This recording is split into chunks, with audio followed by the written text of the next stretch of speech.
3, 2, 1. Buenos días. Esta es la clase de anatomía patológica con el grupo A. Son exactamente las 9:47 del día 4 de mayo del año 2020. Estamos avanzando patologías digestivas.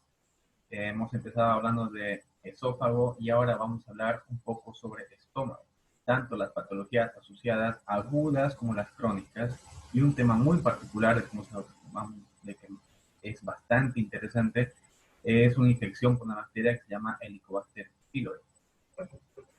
Si nos da tiempo. Primero que nada, quiero que recordemos un poquito sobre lo que es el aparato digestivo, ¿bien?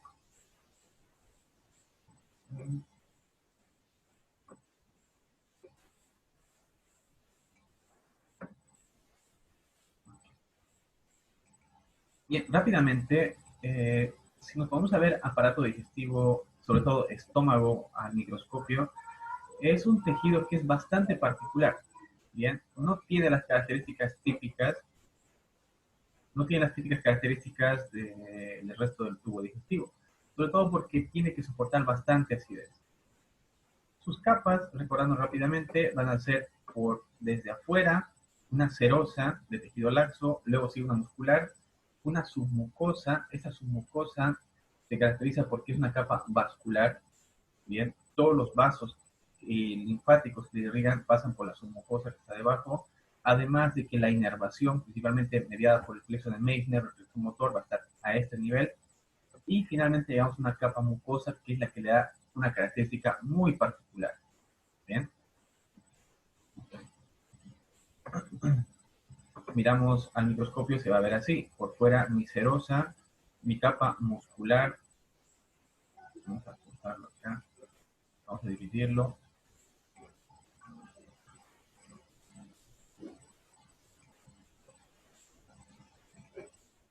Nuestra capa muscular va a ser esta. La submucosa va a ser la siguiente, la que está de color blanco. Y finalmente la capa mucosa o lámina propia va a ser toda esta que estoy marcando. Bien. Lo especial de este epitelio es justamente esta lámina propia que tiene. Su lámina propia es una gruesa capa glandular y la capa cilíndrica, la mucosa como tal, va a estar ubicada arriba en la superficie. Ahora vamos a verla más de cerca. La capa submucosa va a ser esta que está aquí en blanco. Fíjense, aquí podemos ver un pequeño vasito, por ejemplo, una arteriola.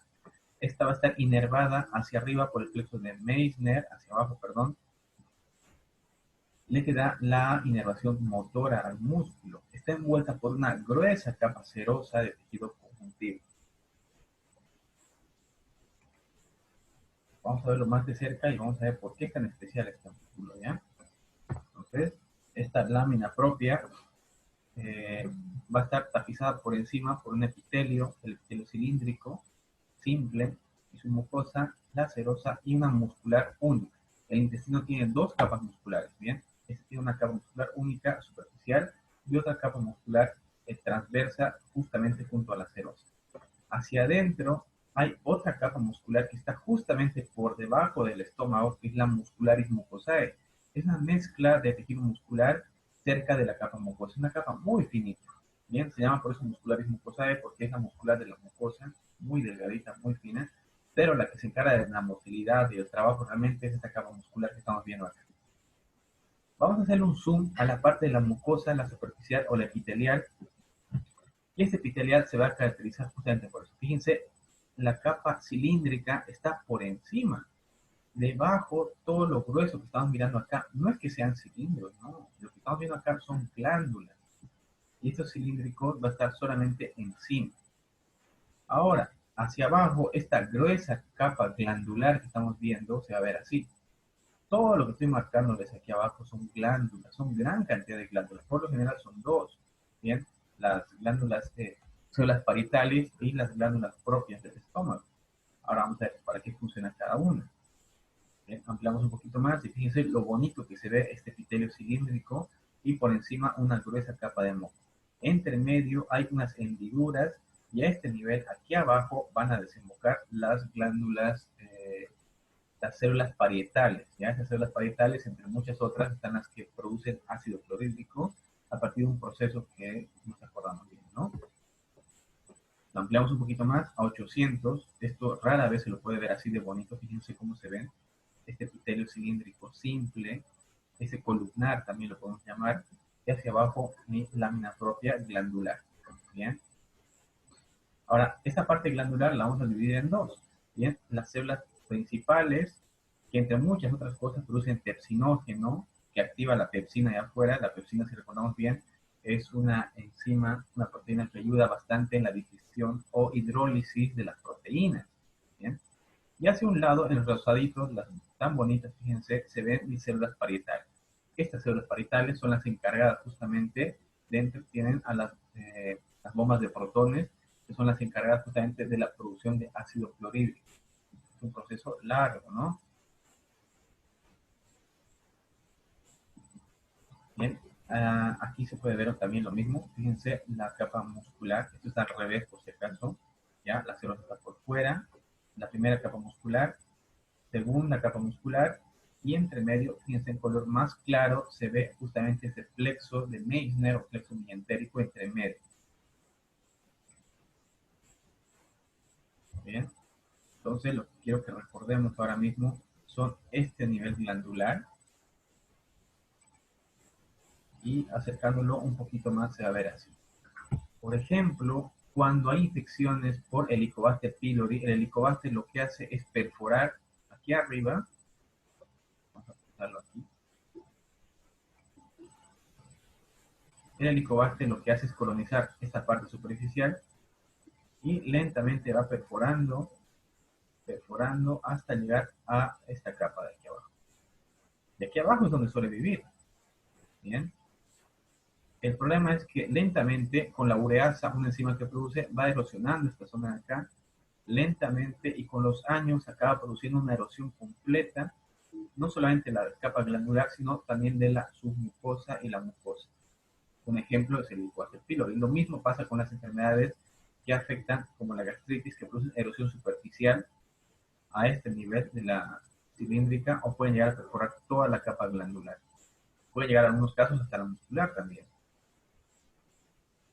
Esto de manera muy rápida es un repaso de lo que vamos a ver ahora mismo de estómago. Bien.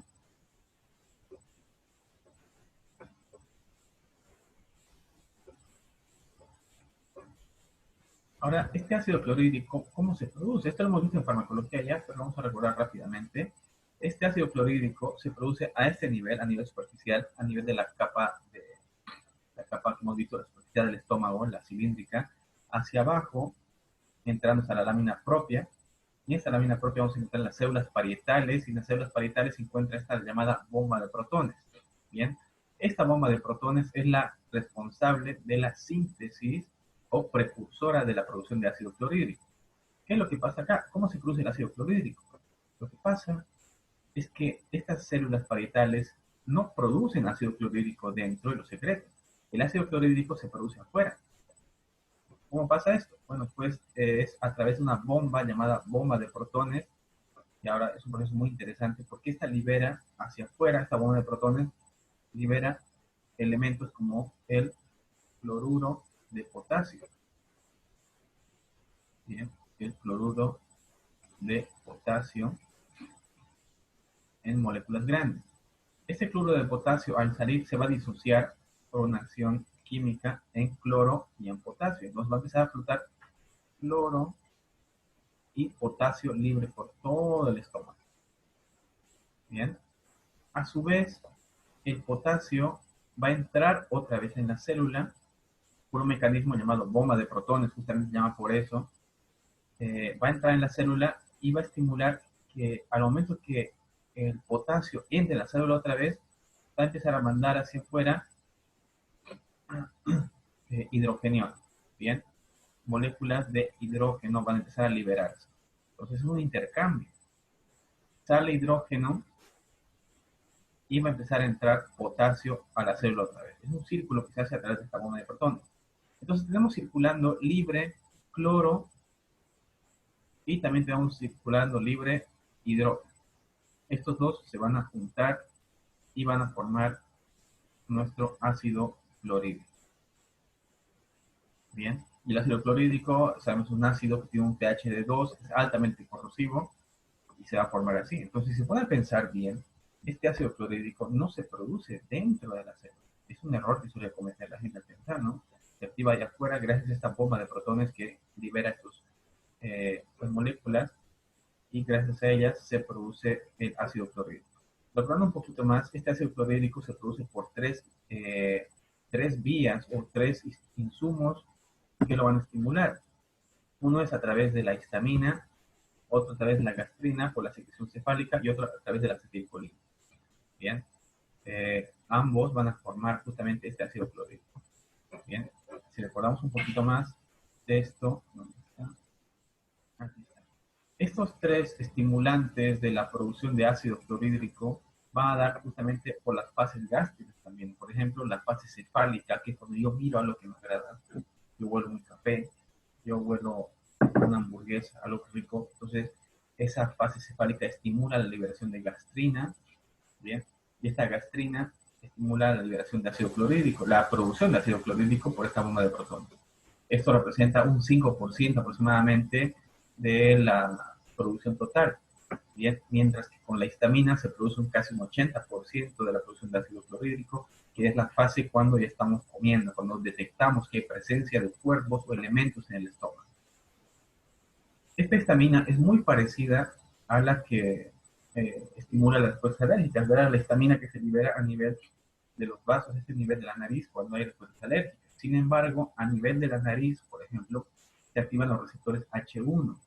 Eso es importante saberlo, lo que determina la respuesta alérgica. En cambio, a nivel del estómago, en este receptor, la histamina va a activar los receptores H2, que no tienen nada que ver con la respuesta alérgica. Los H2 son los que van a estimular justamente esta producción de ácido clorhídrico, ¿de acuerdo?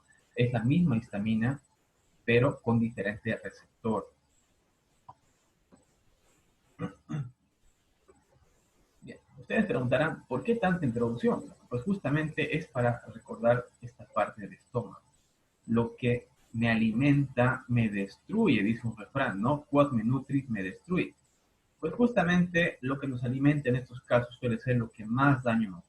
¿Cuáles son los alimentos que son más altamente lesivos para el aparato digestivo? Principalmente estómago, son las cosas más ricas. Grasas, ¿qué más? Alcohol, ¿qué más? La Coca-Cola también. Nos pongas a pensar que ese refrán no era tan mal planteado, ¿no? Lo que nos alimenta justamente suele ser lo que más daño nos va a hacer.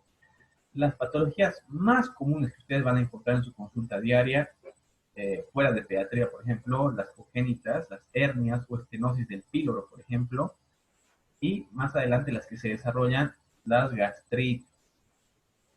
Una complicación de la gastritis son las úlceras y las perforaciones de las úlceras, y en última instancia, las masas tumorales y algo llamado síndrome de Zollinger-Ellison o gastrinoma, que es la producción excesiva de ácido clorhídrico por un tumor en esas bombas de protones, justamente, en las células gástricas del estómago. ¿Bien?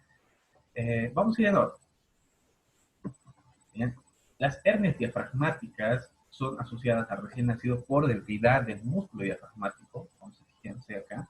Este es el estómago, este es pulmón, bien, aquí está el corazón. Y fíjense cómo por este pequeño agujerito se han empezado a avanzar todas las asas intestinales que han acabado comprimiendo la parte pulmonar izquierda. Bien. En este caso ha habido un problema muy grande que no sería nada que se hernie, sino que las asas intestinales se volvulan, es decir, se comprimen. Fíjense cómo hay compresión. La comida se queda aquí adentro, la leche se fermenta y empieza a producir gas, y ese gas empieza a comprimir el tórax. Ese es el gran problema. Y al herniarse esta parte de aquí, no llega sangre al intestino y este empieza a necrosar. Hay una gran sepsis en este cuadro y suele haber muy mal pronóstico en el paciente. Fíjense acá, vamos a ver el tamaño del agujero, la debilidad que había. La flecha amarilla se puede ver. Este es mi diafragma. Y a un ladito se puede ver en amarillo el tamaño del agujero por donde salieron las asas intestinales. Bien. Es tan grande a veces esto que puede haber no solamente hernia del intestino a nivel de asas intestinales, Puede llegar a salir también órganos grandes como el vaso, por ejemplo, un prolapso de vaso puede ser, o incluso desplazamiento del timo con compresión. Lo peor que puede pasar con estos niños es que se comprime esta parte de acá, dificulta la respiración y puede llegar a ser un shock. Si sobrevive más de 48 horas, esto va a acabar necrosándose también y produciendo un cuadro séptico en la región del sitio. Bien, esto es raro encontrarlo realmente, pero cuando aparece, el primer síntoma en el niño puede ser intolerancia a la vía oral, vómitos constantes, no hay diarrea, no hay deposiciones porque las asas intestinales no están trabajando. Entonces el niño se alimenta, vomita, dificultad respiratoria principalmente, y si hay sepsis, una fiebre muy alta. ¿No? Ustedes, ¿cómo lo van a reconocer? Ese abdomen va a estar abombado, va a estar muy hinchado ese abdomen, va a haber gran presencia de gases, a la percusión va a haber timpanismo en todos los cuadrantes por la cantidad de gases que hay, y como les digo, no hay deposiciones. La mamá refiere que el niñito no hace, no va a hacer varios días, va a haber gran molestia, va a llevar todo el tiempo el dolor que le produce, y si se complica bastante más, pues el cuadro séptico ya es muy notorio en el paciente. Bien, esta es una biopsia, un pequeño corte. Bien, estas son mis células parietales. Bien, ahora alrededor, y esto es lo que nos llama la atención, es de que hay gran cantidad de leucocitos. Estas son mis, vamos a dibujar, ¿ya? Estas son mis glándulas, ¿ya? Todas estas son glándulas, epitelio cúbico, si recordamos bien. Y fíjense a un lado cómo nos llama la atención, se ve gran cantidad de leucocitos. En este caso, aparentan ser neutrófilos. Si lo ampliáramos mucho más, los veríamos con sus núcleos segmentados. El hecho de encontrar gran cantidad de neutrófilos habla de una posible infección o una respuesta inflamatoria a algo. En este caso estamos hablando de un cuadro de gastritis. Este paciente no es que tenga una infección, no tiene un cuadro de gastritis activa. Ahora, esta gastritis, ¿por qué se produce? Bueno, pues vamos a ver, la gastritis tiene muchos orígenes. Existe lo que llamamos la gastritis por estrés, la que a ustedes les da siempre cuando hay temporada de exámenes, la que les va a dar más adelante cuando toque volver a clases y dar exámenes también, tienen que levantarse temprano de nuevo, tienen que levantarse a las 6, 7 de la mañana para venir a clase. ¿Eso no es interesante? Yo creo que sí, bastante, ¿no? Bueno, pues cosas como esas suelen estimular una hipersecreción de ácido clorhídrico. Esta hipersecreción es reactiva. Si se recuerdan bien, habíamos hablado de que había una fase cefálica, ¿verdad? Esta fase cefálica se moderaba por la gastrina. Cuando yo veía algo que me agradaba, había una estimulación y de producción de ácido gástrico por el estómago vacío. Bueno, pues esta fase cefálica se puede estimular también. ¿Qué cosas me hacen secretar más ácido clorhídrico? Estadios de mucho enfado, muchísimo estrés, pueden estimular este ciclo de producción de gastrina y más adelante producción de más ácido gástrico. El estómago, como está vacío, no estará preparado para esa cantidad de ácido clorhídrico, lo que va a estimular que sea inflamada toda la capa superficial cilíndrica de ese estómago. ¿Bien? Esta es la llamada gastritis por estrés o gastritis psicológica, también se la llama. ¿Cuándo pasa también esto? Y aquí voy a parar un ratito esto para hablar con ustedes. Sinceramente, cuando estábamos yendo a clase, ¿se acuerdan cuando íbamos a clases presenciales? En aquella época, si todavía se acuerdan cómo es la universidad, ¿se acuerdan quiénes de ustedes llegaban a la universidad y pasaban la primera clase de 8 9 y media sin comer absolutamente nada? Llegaban en ayunas a la universidad. Sí. Hay hartísimos. Yo mismo lo hago así, ¿verdad? Porque en la mañana, por costumbre, hay hartísimos deditos que están subiendo, ¿no? Like, si tú también tienes gastritis erosiva. Bien, en estos casos justamente yo también tengo una mala costumbre y la verdad que me cuesta admitirlo, pero lo primero que hago en la mañana es poner la cafetera y hacer mi café. Pero bueno, no pasa nada, ¿verdad? También tenemos la costumbre de que a veces llegamos a clases en ayuno, podemos estar hasta las 10, 10 y media, 11, hay veces que a las 11 recién estamos comiendo algo. Entonces fíjense, durante esa mañana, esas horas, desde las 6 de la mañana que me despierto hasta las 11, 6, 7, 8, 9, 10, 11, son 5 horas que estamos sin comer nada. El estómago está vacío. La secreción mucosa empieza a disminuir. No hay mucha mucosa a nivel del aparato, a nivel del estómago. Sin embargo, me enfrento a estrés. ¿Cuál es mi principal estrés? Bueno, pues el primero va a ser entrar a mi clase, tener que escuchar a mi docente, pelear contra el sueño de no quererme quedar dormido, mirar al techo a veces y pensar, ¿qué estoy haciendo yo acá? Peor en temporada de exámenes, ¿no? Llevamos en ayunas en temporada de exámenes, exámenes orales, pensar en la tarea, pensar en los problemas de mi casa. Entonces, este ciclo de estrés estimula esa fase cefálica. Esa fase cefálica aumenta la secreción de ácido clorhídrico. Este ácido clorhídrico es grande, empieza a irritar la capa mucosa del estómago, las células cilíndricas se ven inflamadas, ¿qué es lo que van a hacer? Pues van a empezar a producir hiperemia, más circulación sanguínea y ese ardor que empieza a sentir. Entonces, acuérdense bien, la gastritis por estrés está inducida por el ciclo cefálico, principalmente por la secreción de gastrina, y en cierta forma puede llegar a ser erosivo. Ahora, por otra parte, existe una bacteria que se llama Helicobacter pylori, que estoy seguro que más de uno aquí la ha tenido, que es la responsable de un tipo de gastritis muy particular que está asociada a destrucción de la capa mucosa. Esta, lo que estamos viendo en azul, es la lámina propia. Y aquí encima, fíjense, lo voy a marcar y voy a hacer un dibujito para que lo veamos mejor con rojo. Esta sería mi capa mucosa. Voy a dibujar mis células cilíndricas que están acá. Se ven muy bonitas las cilíndricas aquí. Un poquito gruesas, un poquito hipertróficas. Y aquí estamos viendo que no hay células cilíndricas. Fíjense. ¿Bien? Aquí han desaparecido el epitelio cilíndrico. Por ende, tampoco va a producción de división mucosa.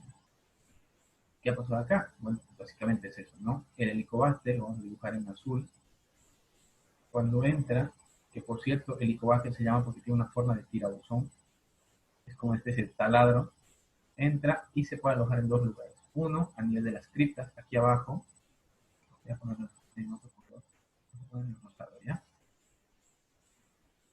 Puede alojarse a nivel de las criptas, aquí debajo, cerca de las glándulas, puede llegar hasta el fondo, abajo, a las células parietales, pero lo más común es que esté por debajo de la capa mucosa, aquí. El helicobacter no vive bien en la acidez, contrario a lo que pensamos.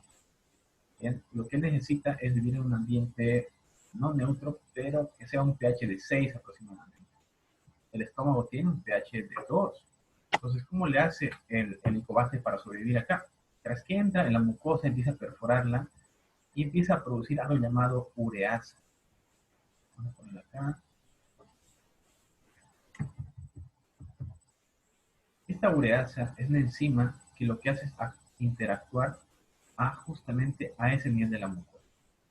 Lo que hace es lesionar la mucosa gástrica, esta ureasa, y empieza a erosionar, pero de abajo hacia arriba. Entonces empieza a lesionar este epitelio cilíndrico desde abajo, desde su lámina propia.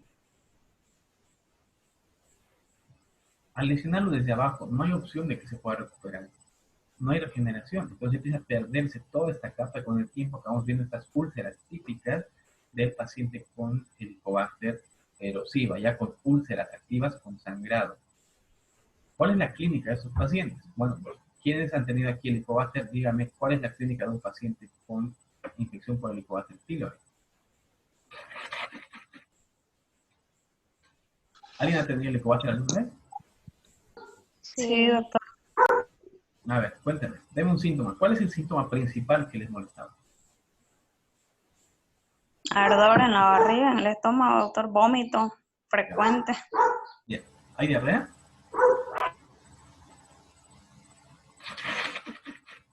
¿No?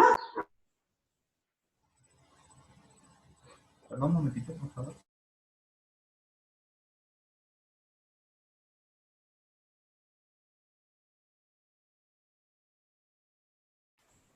Perdón, pero siempre, siempre en las mañanas, a las tipo de la mañana 11, me da mi gastritis. Perdón, mi rinitis. Bueno, pues sigamos hablando. Entonces, el principal síntoma que había del helicobacter era una sensación como de ardor en el estómago, ¿no? Les voy a contar, yo tuve helicobacter una vez.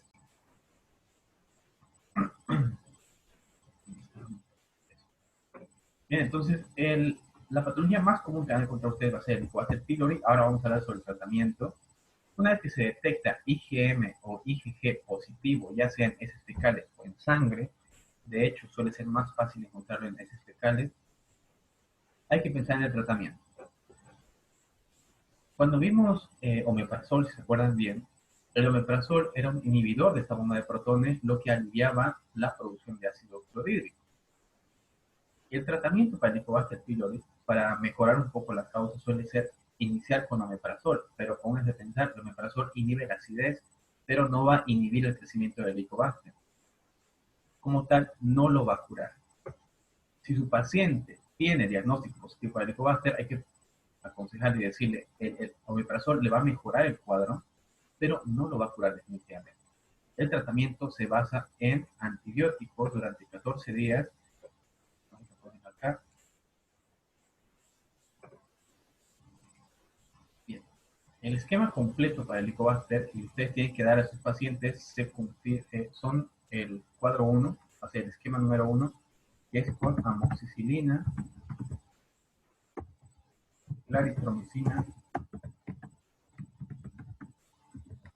y un inhibidor de la bomba de protones. ¿Ya?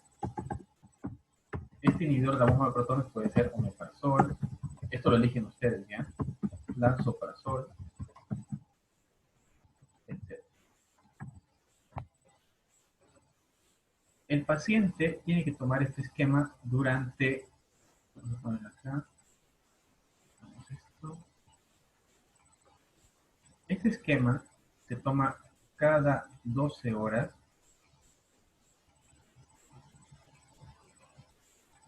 Ahora, el esquema se puede utilizar por 7, 10, 14 o 21 días.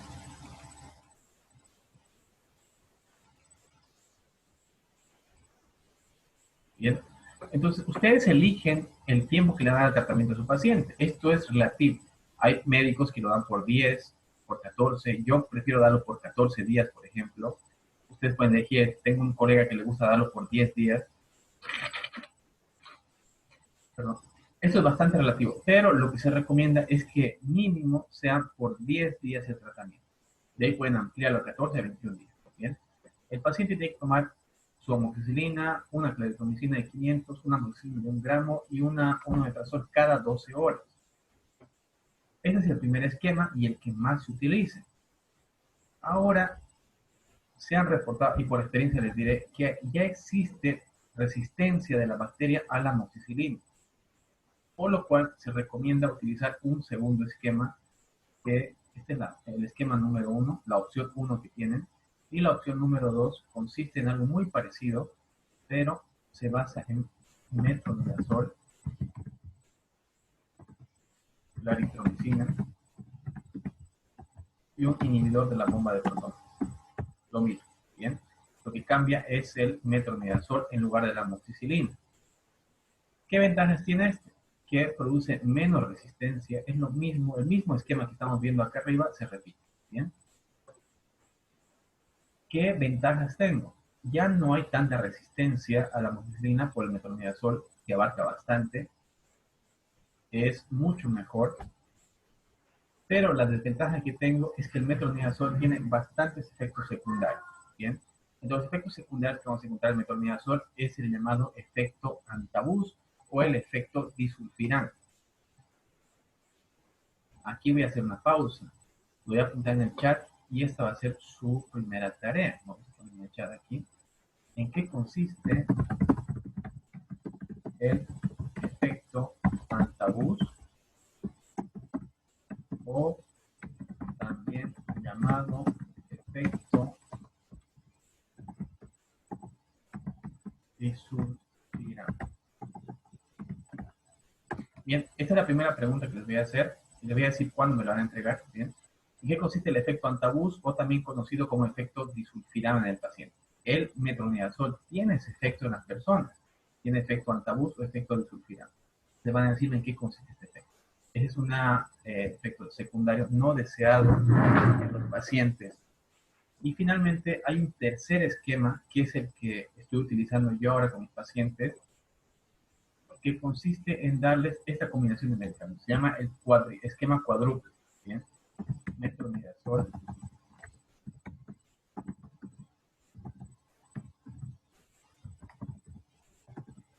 claritromicina, inhibidor de la bomba de protones, y además un cuarto fármaco que se llama subsalicilato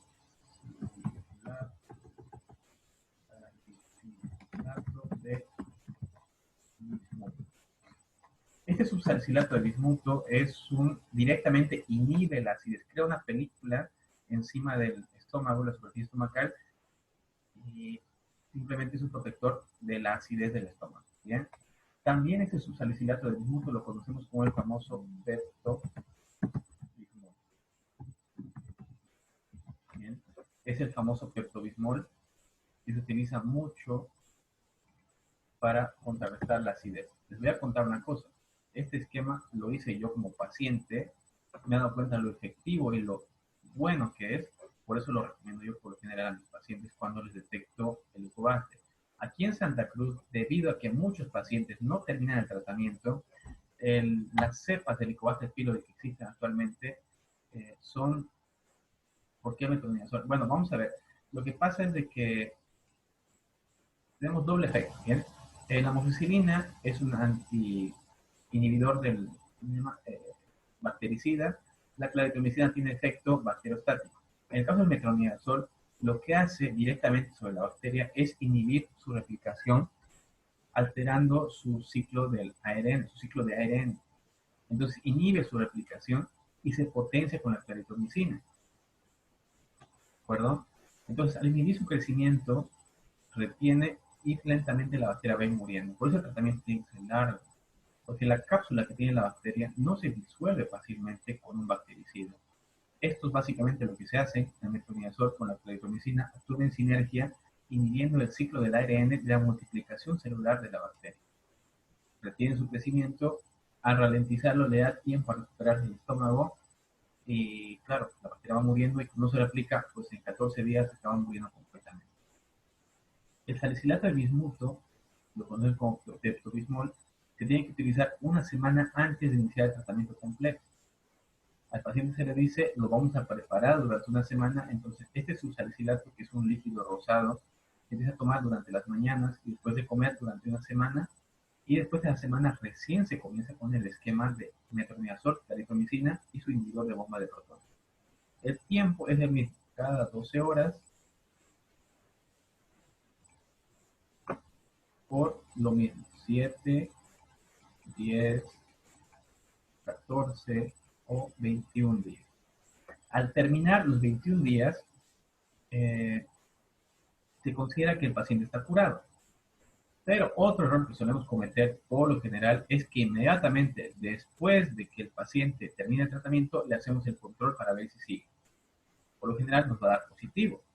¿Y eso por qué va a ser? Pues justamente porque lo que busca el análisis de sangre no es a la bacteria, sino busca al antígeno. Y por lo general nos va a dar IgG positivo. Para hacer el control, tienen que pasar 30 días aproximadamente. Después de 30 días, recién desaparecen los anticuerpos, los antígenos, perdón, y el IgG y el IgM van a disminuir a niveles casi cero, entonces recién va a darnos negativo. El control a su paciente tiene que hacerse después de 30 a 40 días y la búsqueda no tiene que hacerse en sangre, tiene que hacerse heces fecales. ¿Bien? Que es directamente lo que estamos buscando, buscar rastros del antígeno de la bacteria en la mucosa gástrica. Puede que la IgG permanezca durante mucho tiempo, hablamos de meses o años en sangre, por lo cual no es un análisis fiable. Sin embargo, la IgG tiene que desaparecer de las heces fecales, del estómago realmente, por eso tiene que hacerse en heces. ¿Bueno? Esto de manera muy rápida es el tratamiento que tienen que dar ustedes a los pacientes cuando den positivo para el Helicobacter. Fíjense que es un tratamiento largo y hay que explicarle al paciente de que esto es muy complicado, tiene que sí o sí terminar el tratamiento porque si continúa la bacteria durante años puede acabar determinando algo llamado cáncer gástrico. Bien, este cáncer gástrico puede empezar con un cuadro de metaplasia. No nos olvidemos de que cuando las células están constantemente estresadas, tienen que adaptarse. En este caso, esta metaplasia suele determinar crecimiento descontrolado. ¿Bien? Fíjense, vamos a emplear un poquito acá.